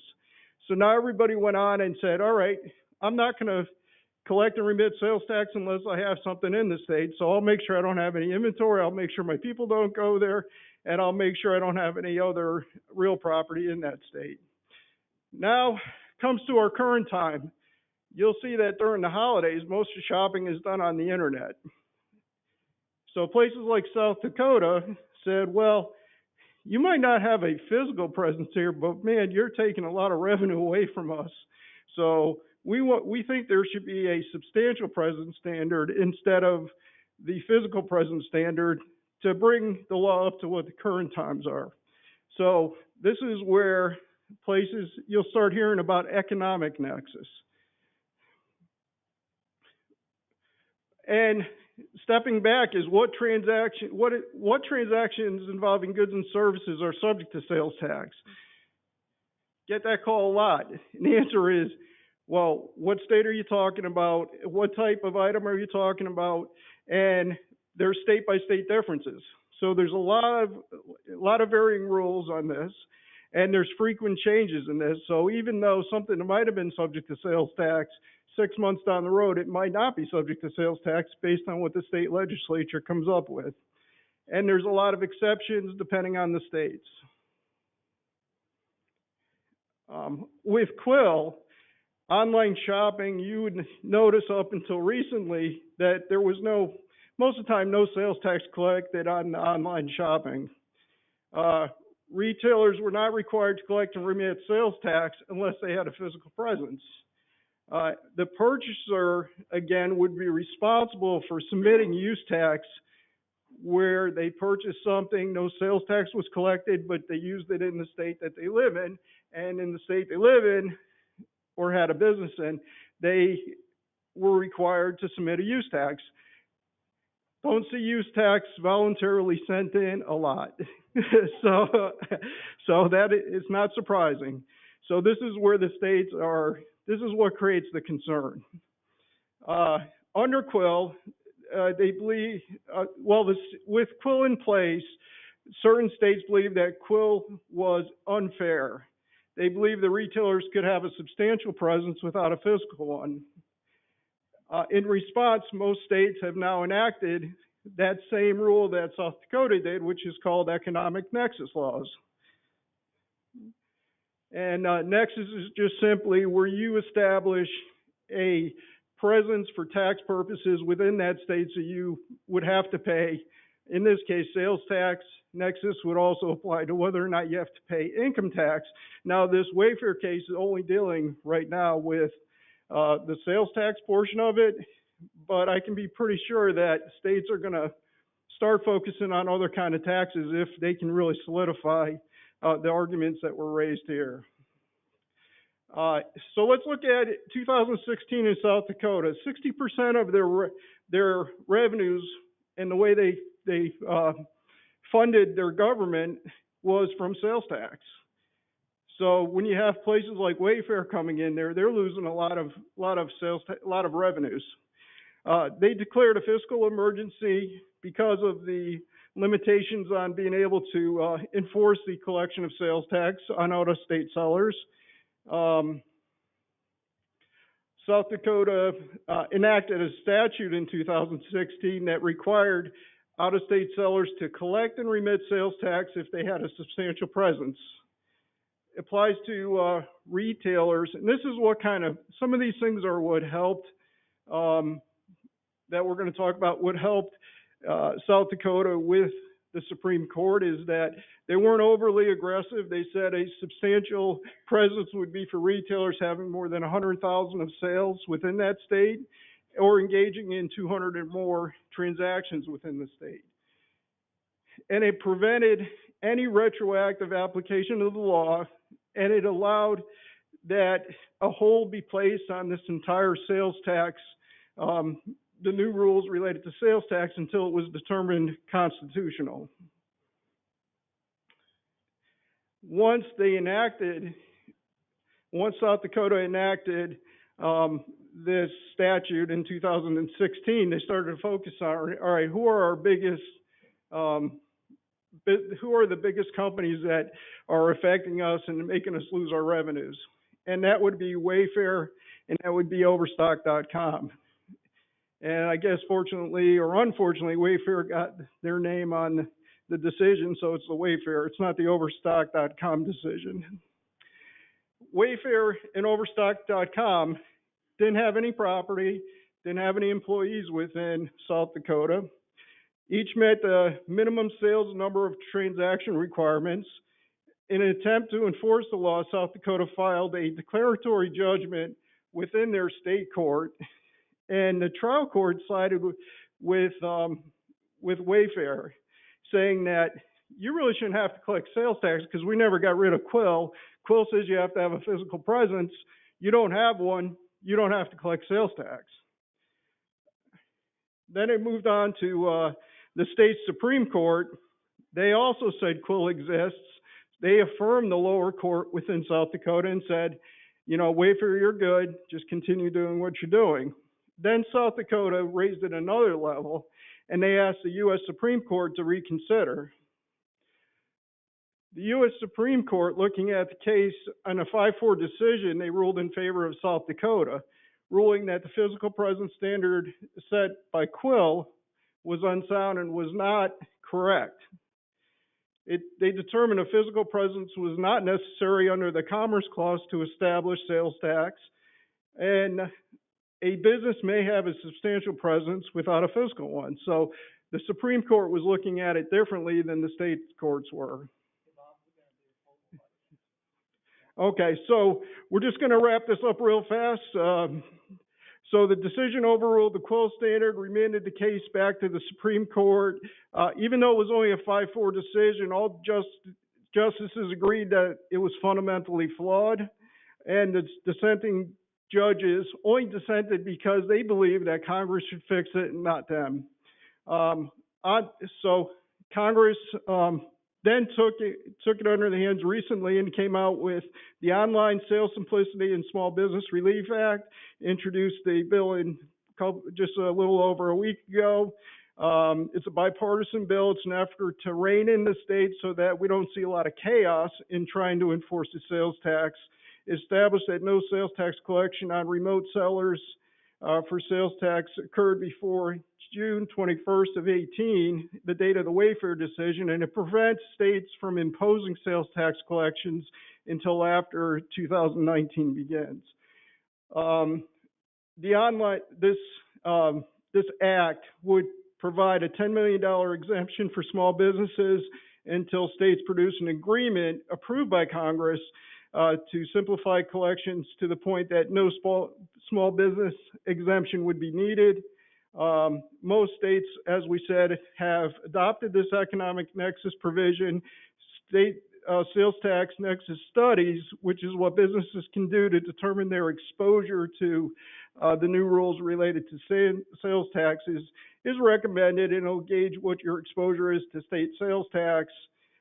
It's most likely not going to be retroactive, and the law does not apply to businesses that don't meet the sales or number of transaction threshold. So that's something that every business could kind of monitor. There are software packages that will track the sales by states, and will also track the number of transactions that will help you comply. And it'll also have built into it what the thresholds are on a state-by-state basis. It's going to change the way that sales tax is enforced, and the solicitation of sales may create a sales tax economic nexus if it's substantial in amount and substantial in number of transactions. So that's all I have. I understand we are ready for another polling question. So for all our online listeners, you will be given 1 minute to respond to a polling question, which you should see at this point. While we're waiting for the polling question, is there any questions?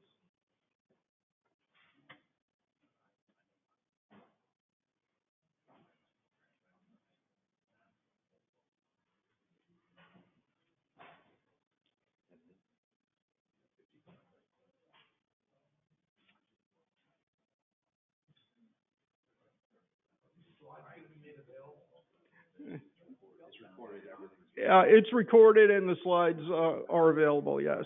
Will be available after this. I guess there'll be an email that will go out that'll notify all the participants on how they can get access to the slides.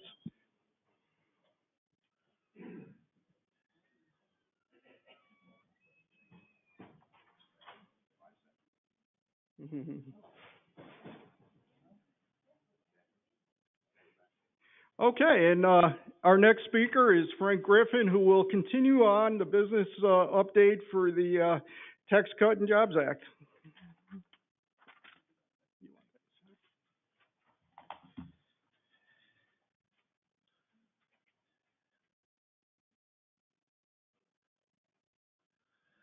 Hi, I'm Frank Griffin. I'm going to go through a few corporate and business changes that happened. The first big one, obviously, first C corporate rates. This used to be our chart that we had to deal with. Top rate was 35%, one of the highest in in all the countries, but not the highest. But now, nice and simple, flat, no brackets, 21%. The only one that doesn't get a benefit for those are the people that would have been in the 15% bracket are now paying more tax. Big change was with depreciation, 179. They increased that to $1 million, increased the threshold 500,000. They also included more property to be included in as 179 property. So before, if you had a rental property and you put in furnitures and fixtures, appliances, you couldn't take a 179 deduction. Now you can. Now they're allowing you to take 179 on things that were normally buildings, parts of buildings, roofs, heating, ventilation, AC property, and fire and protection and alarms security systems. A few years ago, they came out with what was called the repair regs, and they broke down a building into separate components. Well, here's 4 of those components that they include heating and ventilation as one component. But that's 4 of the components of a building that you can now section 179. Bonus depreciation changed, and it actually was effective starting September of last year. We now have 100% bonus depreciation, and this continues up until 2023, when it goes to 80%, and then, as you can see, it goes down to 60 for the next year, 40 for the next year, 20 the year after, and then after that, it's gone until they reinstate it by another act. The other thing they did is they also included qualified improvement property as eligible for this bonus depreciation. Qualified improvement property replaces what used to be called qualified leasehold improvement property and retail property. One of the problems with the new act, when it went from the House bill and the Senate bill, for some reason, one of them excluded restaurant property. So for some reason, restaurant property, which did last year, was able to get 15-year write-off, now all of a sudden cannot. They're stuck with 39 years. Any of these properties, if they qualify, you can use a 15-year straight line depreciation. And it doesn't apply if you're enlarging the building to any elevator or escalator or any internal structure framework of the building. They increased the luxury auto limits. They are 10,000, 16 the next year, 96 the following year, and then 57, 60 all other years. And the maximum first year bonus is $8,000. They removed computer and peripheral equipment from the definition of listed property. That reduces any substantiation requirements that you were required to file. They took the life of the alternative depreciation life, which was mainly for AMT, for real property, residential real property, from 40 to 30. And they did some changes to farming property. Couple other provisions, the election to accelerate AMT credits in lieu of bonus depreciation has been repealed. As Marjorie already referred to, the domestic production activities deduction is gone. They changed the rule for like-kind exchanges. The old rule is anytime you had a like-kind exchange, you had to follow that rule. You had to use the like-kind exchange. It wasn't an election out. Now you only have like-kind exchanges for real property. And if you were in a partnership, there was an old rule that if more than 50% of the ownership changed, you had to close the partnership and file actually 2 partnership returns for that year. That rule has also been taken away. They made changes to the employee achievement awards. You're allowed $400 to give, 16 if it's under a qualified plan, of tangible personal property in recognition of length of service or safety in a meaningful presentation. It's deductible by the payor and excludable by the employee. They've excluded some items from the definition of tangible personal property: cash and cash equivalents, gift cards, coupons, certificates, unless pre-selected by the employee, vacation, lodging, and meals, tickets for theater and sporting events, and stocks, bonds, and similar non-tangible personal property. Fringe benefits. Entertainment is no longer deductible. Any form of entertainment, social clubs, sporting events, it's gone. Also, any meals related to that are also excluded as entertainment now. Now, business meals are still 50%. That hasn't changed. You can still deduct 100% if it's an office party or a picnic. There's no deduction, again, if it's related to any entertainment. You can still provide meals for the convenience of your employee, but before it was 100% deductible, now it's only 50% deductible.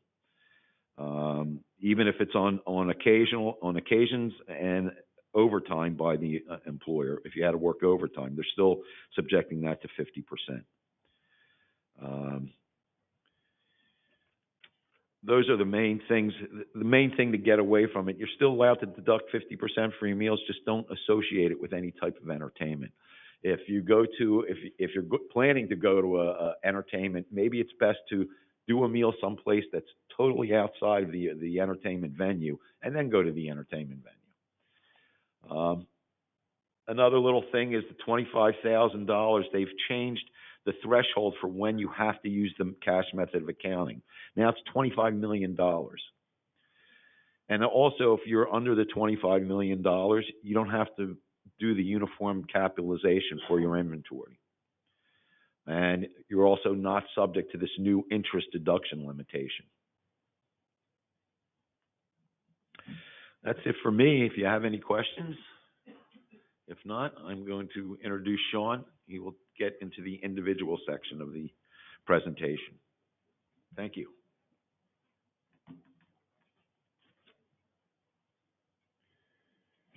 Good morning, everyone.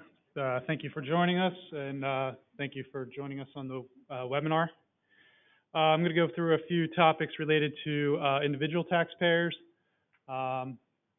First, corporate tax rates. Frank talked about the corporate tax rate reduction, or the flat rate, but corporate AMT tax has been repealed, so it makes it easier for corporations dealing with that, or not have to deal with that. Tax rates for individuals.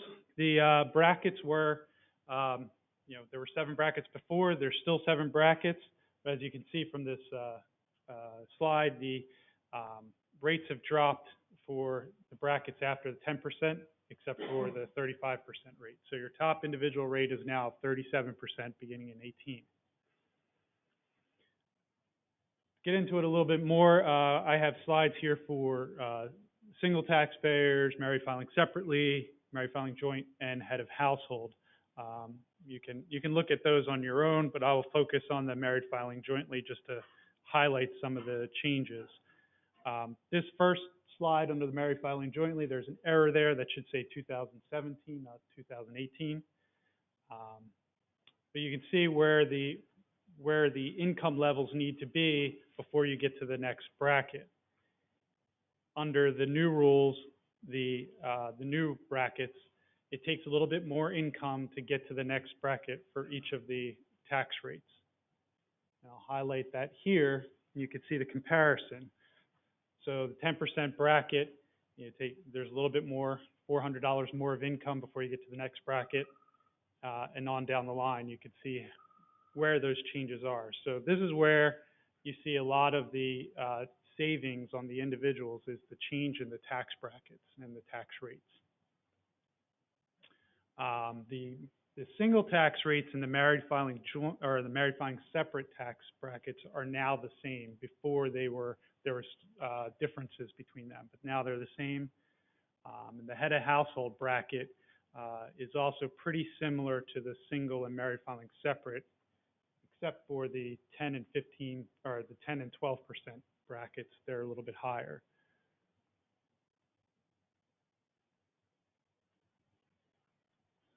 Let's skip through those. Capital gains rates in 2017, the capital gains rates were, if you were in the 10 or 15% bracket, you'd paid no capital gains on long-term capital gains. You paid no tax on those that income. If you're in the 25% to the 35% bracket, you paid 15% on your capital gains and 20% if you were in the highest bracket. To simplify things, that's, for those on the webinar, that was air quotes. It's not simplified. They set up a whole new brackets for long-term capital gains. So now it's not tied to your ordinary income bracket. It's tied to these brackets. So it's pretty close in that the first two, the 10 and the 12% bracket, are about, you're going to pay 0% tax on your long-term capital gains. It's close, but not quite. And then the 15% rate still applies, but it's set up under these parameters for your taxable income. And then the beginning 20% bracket starts at about the 32% tax bracket. But again, it's based on your income, not where your marginal tax rate is. AMT for alternative minimum tax for individuals. As getting closer to 2017, more people were subject to alternative minimum tax, mainly due to where the alternative minimum tax exemption was and where the phase out is. So the exemption, if you're a married filing joint, was $86,000, but it started to phase out once your income reached $164,000. For the beginning of 2018, the exemption amount goes up to $109,400, but it doesn't start phasing out till $1 million. So a lot more people will not be subject to the alternative minimum tax if you're an individual than you were before.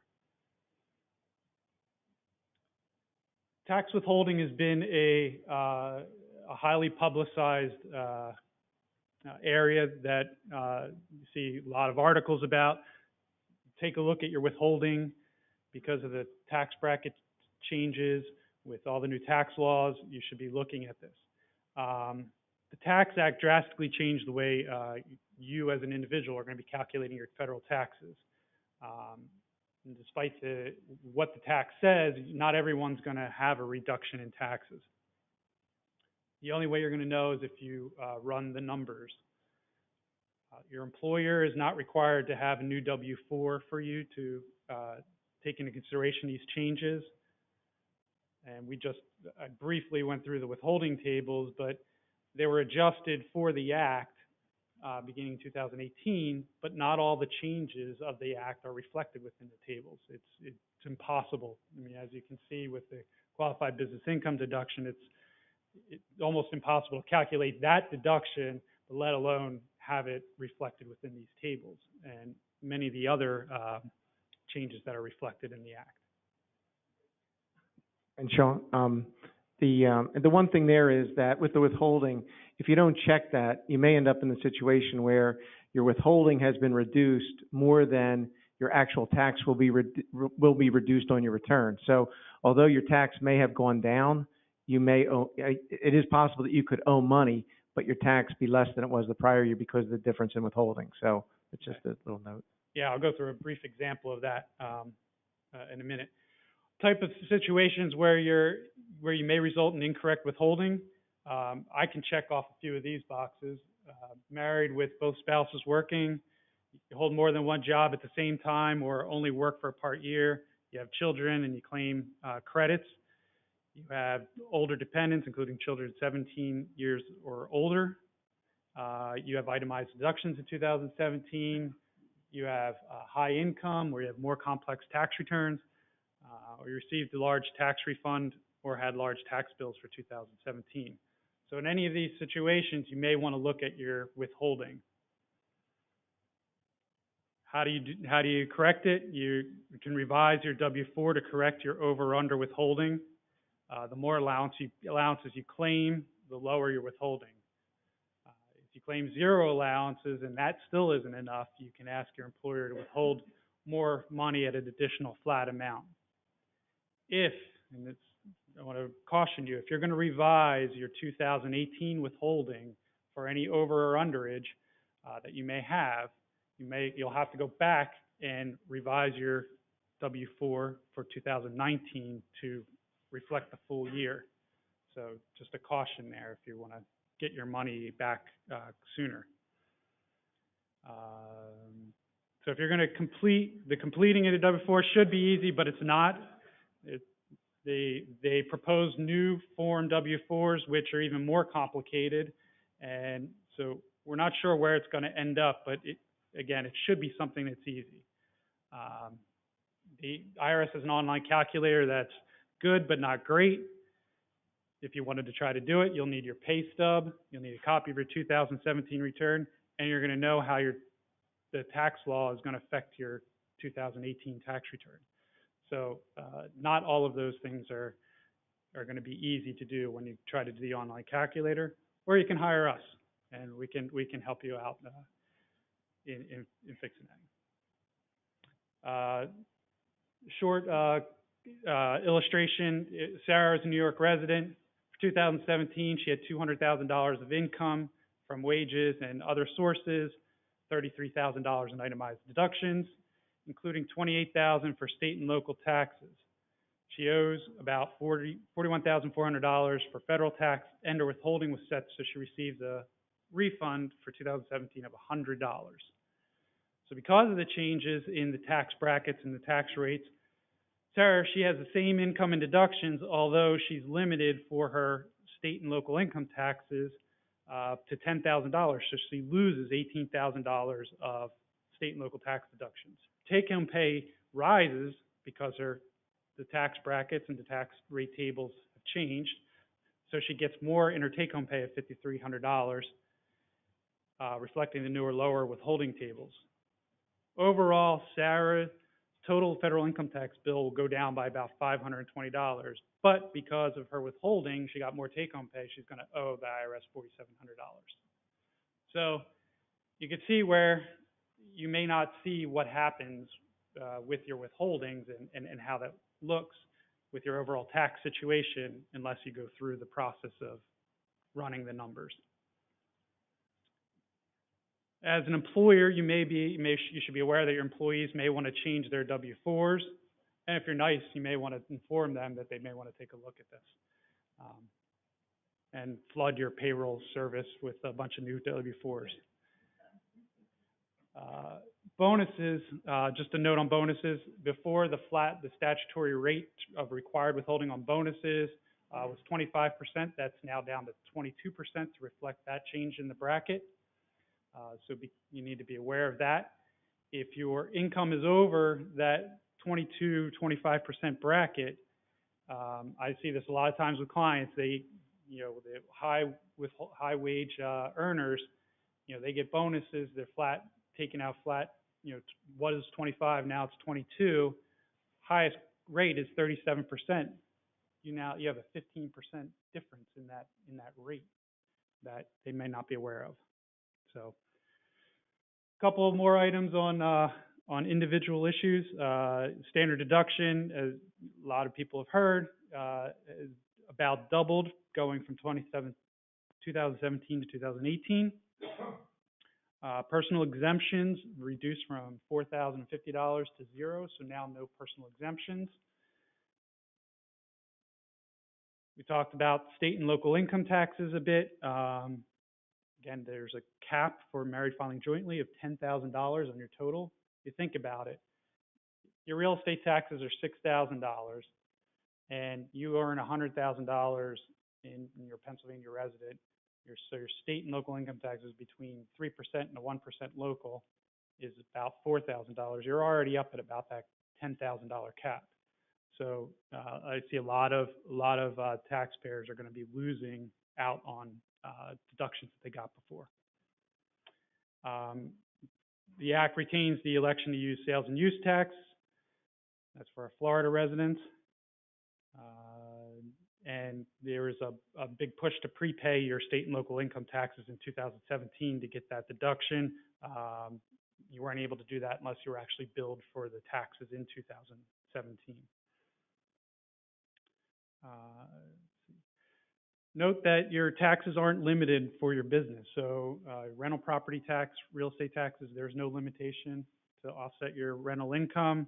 You know, your pay tax at your company level, then those taxes are all still fully deductible. This is all just itemized deductions. Mortgage interest, there's some changes to mortgage interest deductions. Before, you were able to have about $1.1 million in total debt before you were limited on your mortgage interest deductions. Beginning in 2018, your total acquisition debt can't be more than $750,000. The $1.1 million is grandfathered into the new act. So if your mortgage and your home equity debt before 2018 hasn't been refinanced and you still maintain that debt, you're under the old rules. You're not under the new rules. It's when you have new debt or you refinance debt after the date of the enactment is when this starts clicking in. There's transition relief if you were in the process of buying a home or during the time when this act came out. So if you had a binding contract before December 15th, 2017, and you close by January 1st and your purchase is completed by April 1st, 2018, then you're under the old rules. So the refinancing after December 15th, 2017 is where these new rules kick in. You can deduct new home equity debt after 2017 so long as it's used to buy, build, or improve the home that secures the loan. So there's some confusion about home equity debt and where that came into play. But under the old rules, you could take out a home equity loan, use it to purchase another home, and still take the deduction. That's not going to apply now. It has to be for that home that you're taking the home equity line out for. But the interest tracing rules still apply. So if you borrow on a home equity loan for a rental property, and all those funds are used for the rental property, those tracing rules still apply to the rental property, and you can deduct it on the rental property. So that's not gone away. I am about out of time, and I have a lot more to do. So I'm another 5 minutes? Okay. Medical deductions, the 10% AGI limit is back to the back to the 7.5% limitation. Charitable deductions were limited to 50% of your adjusted gross income. Now it's up to 60%. There's a bit of a big change in the rights to buy seating at athletic events at colleges and universities. You used to get an 80% deduction for that, or limitation on 80%. Now that deduction's gone. Miscellaneous itemized deductions. So unreimbursed business expenses, investment fees, tax prep fees, all those items down on the bottom of your Schedule A, basically, they're all, there's no deduction after, beginning in 2018. So a lot of if you have employees that, or you are an employee that incurs a lot of unreimbursed expenses, you're not going to get a deduction for that anymore. So I have clients who've been contacting me about how to deal with like their salespeople who used to get deductions for that, and how to kind of get them back to where they were when they were getting deductions.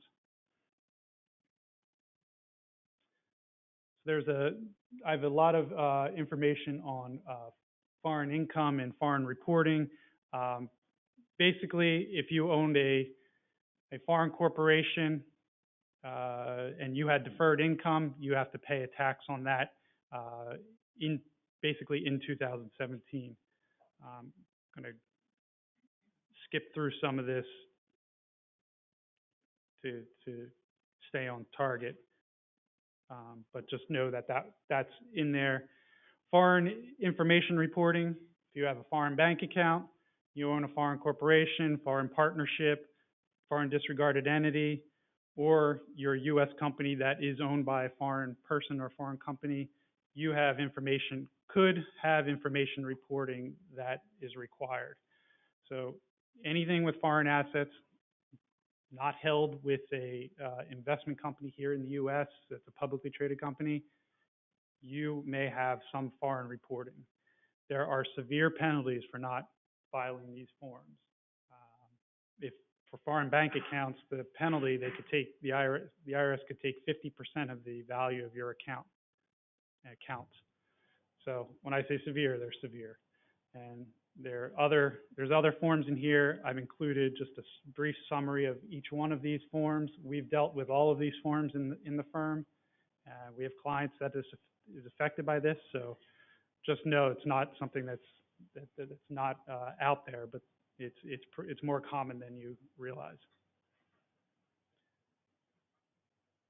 So that is all from me at this point. Want to start the next polling question, Chad?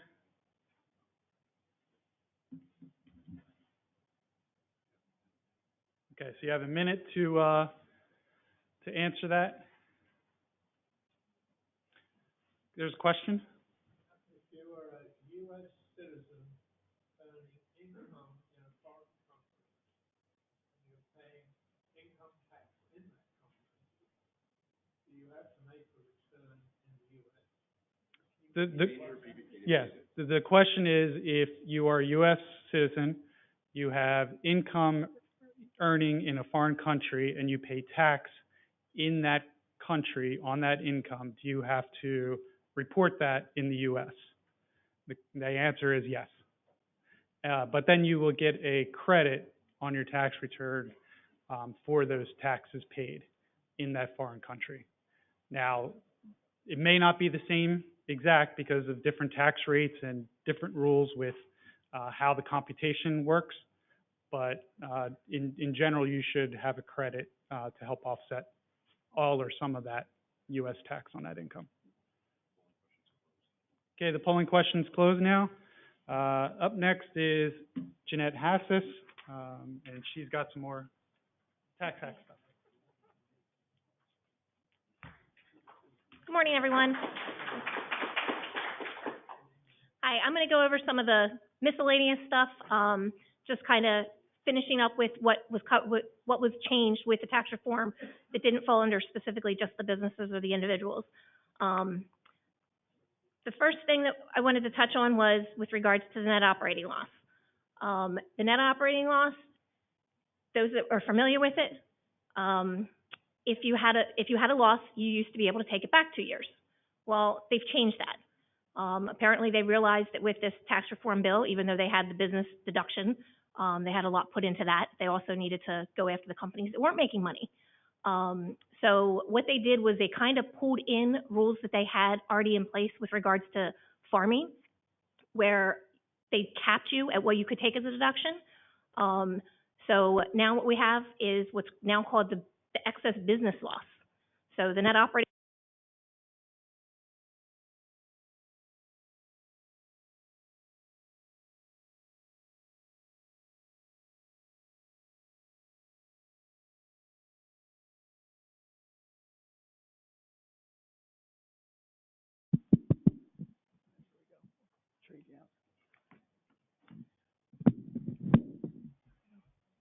Am I back?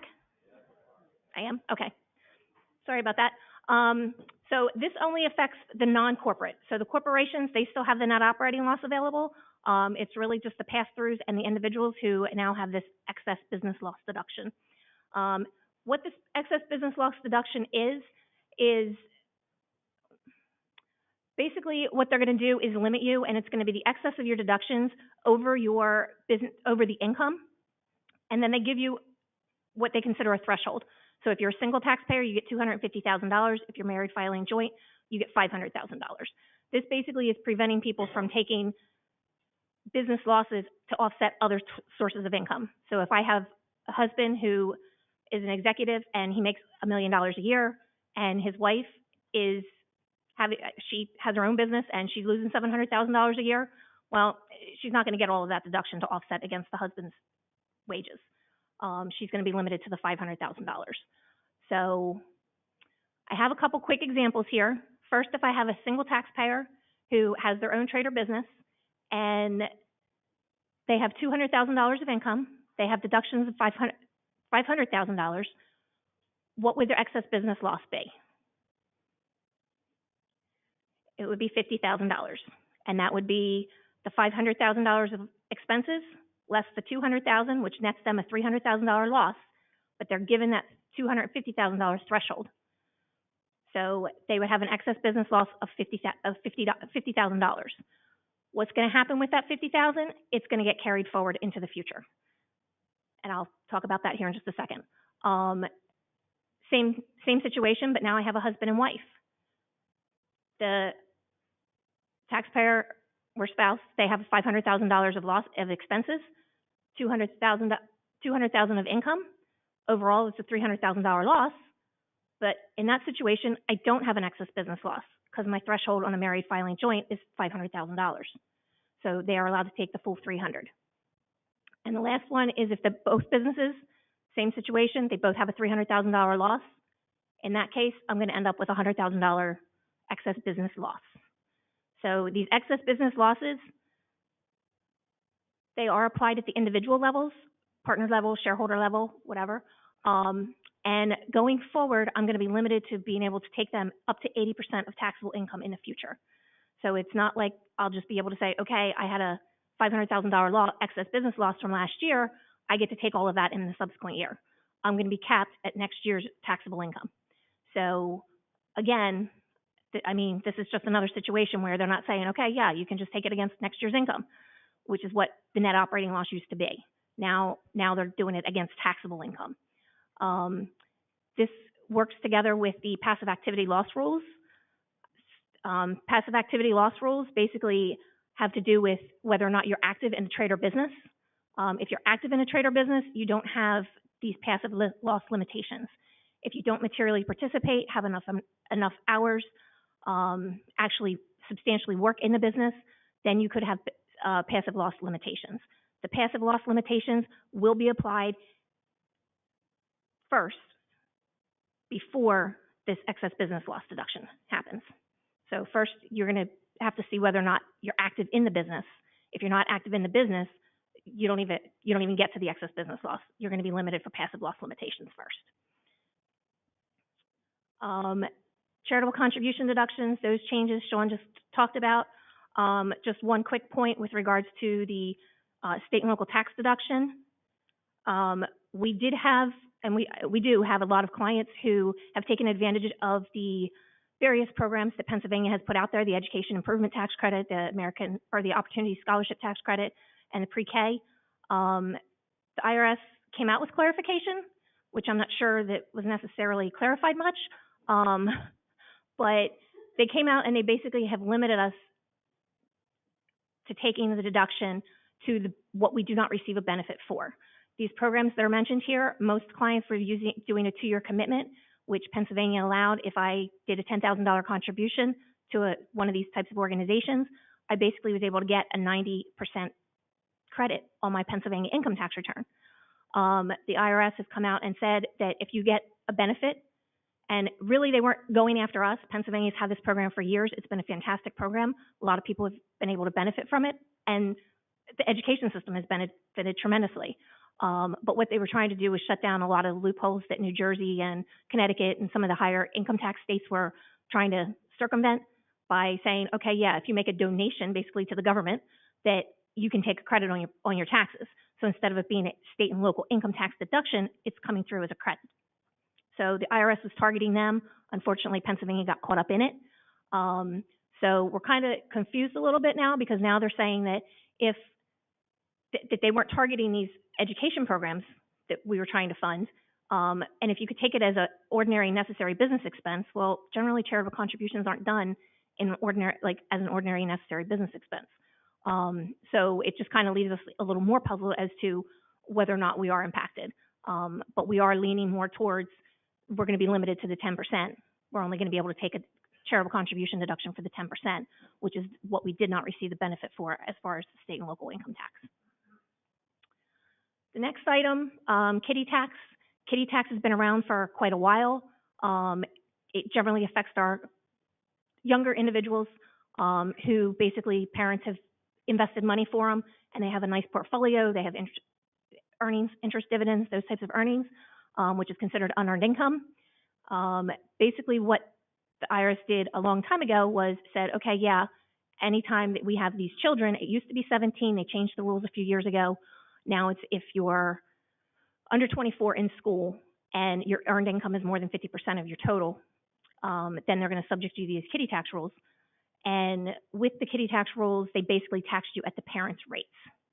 Well, now with the new Tax Act, what they're going to do is they're going to completely ignore the parents' tax rates, and now they're going to tax you at basically the trust and estate tax rates. Here's a quick, Sean went over what the tax tables were earlier. If you remember, the tax brackets were much higher. Once you hit $12,500 of income, you're already in the maximum tax bracket. So the tax brackets are much shorter for the trusts and estates. So these children who have these portfolio accounts, they could be getting hit with a much larger tax hit this year. So just wanted to point that out to make sure people were aware of it. The next thing has to do with the alimony. Alimony up through 2018, the payer basically was able to take a deduction on their personal income tax. The recipient had to pick it up in income. Well, starting with 2019, that's not going to be the case. There's going to be no deduction or income pickup for either party. Moving expense reimbursements for employers and moving expense deduction for individuals, they've thrown that out as well. They said, nope, we're not letting you do that anymore either. So they've hit us with the meals and entertainment. They've hit us with a lot of these expenses we used to be able to take, they're eliminating from us. And then Sean touched on the miscellaneous itemized deductions. A couple last minute items, the Obamacare, they basically had put in the mandate where you had to have health insurance. That has been repealed. It was called the shared responsibility payment. That has been repealed. So starting in 2019, you will not have to, there's no requirement to have health insurance. They did give us a benefit with regards to the 529 plans. Those who are familiar with the 529 plans, that basically allowed parents, grandparents to contribute basically to child's education. In the past, you were only allowed to take it towards qualified secondary education, which tuition fees, housing, that type of thing. They now have expanded it. They now are allowing us to do it for children, elementary and secondary school, public, private, and religious, up to $10,000 a year. So basically, if you had a 529 plan, you had already started funding it for a child, you can start using that to pay the child's current education costs. The other thing is with regards to the Roth. In the past, you were able to basically take contributions that you made either to a traditional IRA or to a Roth IRA. You were able to recharacterize them between the two. As long as it was trustee to trustee, there was no issues with that. That has been repealed. You can no longer do it with the Roth. So just to be aware of that, a lot of people who were in the higher tax brackets that exceeded the thresholds to make a Roth contribution would make a non-deductible IRA contribution, and then they would recharacterize it over to a Roth, which was a way to do it. That has been shut down. Estate and gift tax changes. It gets a little confusing. The limit was $5 million, but every year it was increased for inflation. So up through 2017, it was $5,500,000. In 18, it was $5.6 million. Basically, what they did with this law change was they basically just doubled it, saying, okay, what used to be $5 million is now $10 million. But because of inflation adjustments for 2018, it's $11,180,000. So anybody, husband, wife, passes away, you in essence basically can give up to $11,180,000 to non-spousal heirs. For husband and wife combined, you're looking at over $22 million. So if you do have a situation where one spouse has passed away, the other one's still alive, and most of the assets went to the other spouse, you can do what's called a portability election, basically to preserve that. If you know that your estate's going to be over that, your combined estate, husband and wife, you're going to have over that $22 million. Even though there's no income tax upon the first death, the surviving spouse has to make sure that that return is filed for the first to pass away to make sure that they preserve to be able to take advantage of the full $22 million. The generation skipping transfer tax was not addressed in any of the literature, but because it's directly tied to the lifetime exclusion, it's assumed that that has been adjusted as well. The annual gift tax exclusion for 2018 is up to $15,000. So if you are making those contributions to the 529 plans, you can put in $15,000, you can take 10 out for their education, you still are ahead by $5,000. And that would be it. Does anyone have any questions? Yes. Mm-hmm. Yes. Well, just let me just repeat the question for the people that are on the webinar who can't hear you guys. The question that was asked had to do with the Pennsylvania EITC program and whether or not the 90% credit was still available. Yes, the credit still exists. Nothing's changed with regards to Pennsylvania. You still get the deduction on your personal return. And what I didn't mention earlier is any donations in 2018 up through August 27th, you still get to take both the full charitable contribution and you also get the credit. Anything after August 27th, which it has to do, it was directly tied to when the tax law, when this clarification came out. Anything after that is when the service is saying that any benefit you receive, you don't get the charitable contribution deduction, but you'll still get the PA credit. That's not changing. Correct. Yes. Yes. Before, if I did a 2-year commitment to one of these EITC programs and I did $10,000 a year for 2 years, I would get a charitable contribution for year 1 and year 2 for $10,000 each. Then I would also receive a $9,000 PA state income tax credit for year 1 and year 2.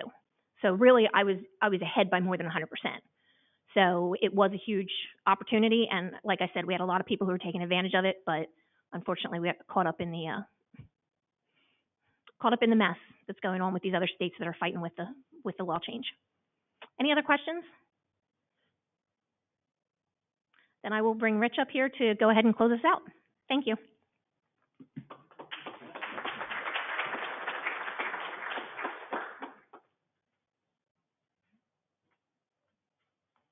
Okay, well, certainly we threw a lot at you guys today. I know Margie went through a lot of detail on the qualified business income tax deduction. Certainly we don't expect you guys to know all the ins and outs of all the details that we went through, but we just wanted to give you a little bit of insight as to what happens behind the curtain, so to speak. A lot of times things come out and the headlines are what people remember, and that's what people call us about. And they say, oh, I'm going to get this 20% deduction. Oh, 20% of my, I'm going to get 20%. It's a long way to get there. And part of the point of going through the process is to let you guys know that we're on top of the changes that the IRS is making. We're on top of the information the IRS is providing about these changes. And as everyone said, if there's any questions, please give us a call or see any of us after it. I think we have a little bit of time afterwards. But at this point, I'm going to wrap up the presentation. And on behalf of the firm, I thank everyone attending here live and online on the webinar. And I thank you for your time and attention today. Hopefully today's topics were helpful to you and will serve as a starting point for your conversations with your Mealy representative. We'll be around for a short while as well. Thanks for coming. At this time, I think we'll shut down the webinar, I guess. And there's a survey coming on the webinar For webinar attendees needing the CPE, please complete the survey that will be launched. And those in-house, remember to turn in your surveys to the registration table in order to get your CPE certificates. Thank you very much for coming.